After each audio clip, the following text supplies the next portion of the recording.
Берем клубочек в руки и слегка подбрасываем. Ёж, почувствовав полет, мгновенно развернется и выставит лапки.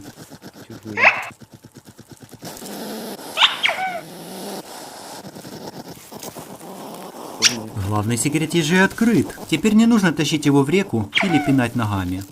Ежик так и останется открытым, если его не пугать, конечно.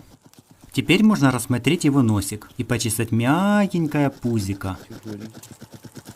Бля, какой он классный. Ему вообще так понравилось. Бля, у него иголки сложились. Смотри, как классно. Вот тебе и развернулся.